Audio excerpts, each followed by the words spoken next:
Stranded ang ilang pasahero sa Zamboanga dahil sa kakulangan ng bumabiyaheng barko matapos suspindihin ang pagbiyahe ng buong passenger fleet ng Alison Shipping Lines na may-ari ng lumubog na MV Trisha Kirsten 3. Saksi si Jonathan Andal.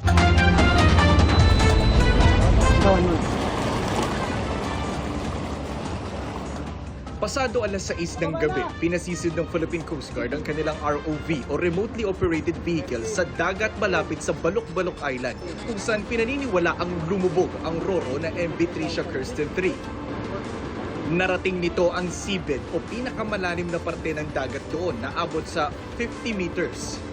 Tumagal ng 14 na minuto ang ROV sa dagat pero hindi nito nakita ang Roro. Actually, nag-extend na kami ng search area. Pinaigting namin yung aming coordination doon sa mga coastal communities, coastal barangays, hoping na mayroong mga survivors na napadpad doon sa area.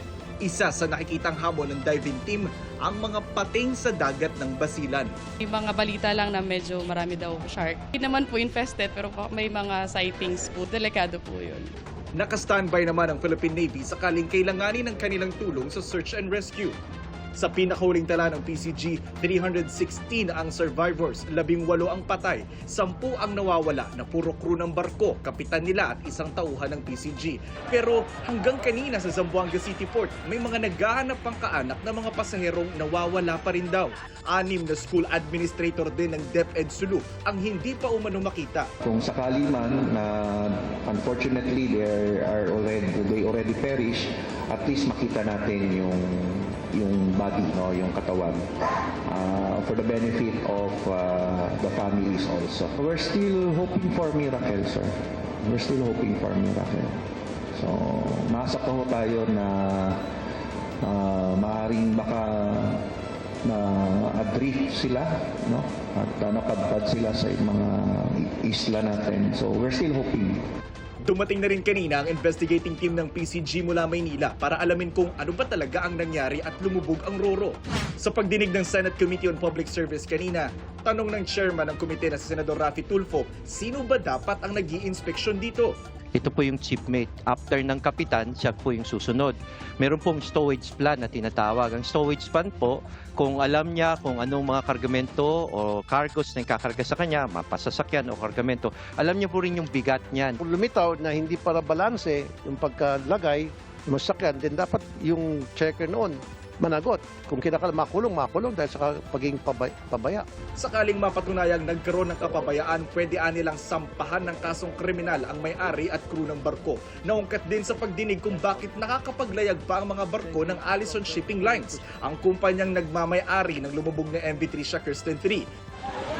Base kasi sa records ng Marina, mula 2019, 32 aksidente sa dagat na ang kinasangkutan ng kumpanya. Ibig sabihin, ang mga barko nito ay makonsider bilang mga floating coffins. Bakit hindi muna ni-review yung mga barko at siniguro na maayos at seaworthy itong mga barkong ito at yung mga pahinante nila o yung mga tripulante nila ay well-trained. Kulang po yung suspension. Kung pwede, dapat may makulong. Paliwanag ng Marina, naparusahan na ang Alison sa mga naunang disgrasya. May mga suspension po. Ito pong nangyari ngayon sa Basilan. This is a very serious kasi meron pong namatay. The sanctions here, yun po, nag-suspend na kaagad. Wala pang bagong pahayag ang Alison Shipping Lines. Hindi na muna pinababiyahe ang lahat ng passenger ship ng kumpanya. Dahil grounded, apektado ang mga biyahe ngayon Pasulu at Basilan. Ang mga biyahero nag-uunahan sa mga ticketing office ng mga barko sa Zamboanga City.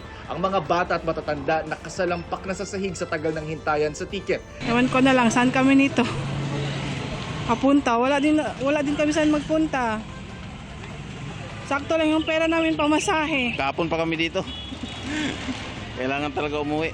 Sa Isabela City sa Basilan, nakikipagsapalaran ng ilang pasahero sa tinatawag nila ritong jungkong o yung mga motorized bangka na ang iba ay walang katig at wala pang life vest. Magano na lang kami, mag-jungkong sir. Wala nang ticket, fully book na daw. Kailangan po naman i-check yun kasi kung totoo yan, hindi talaga allowed yun.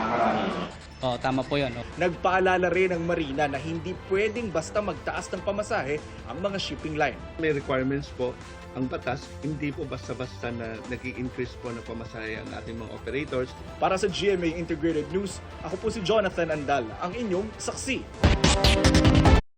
Mga kapuso, maging una sa saksi.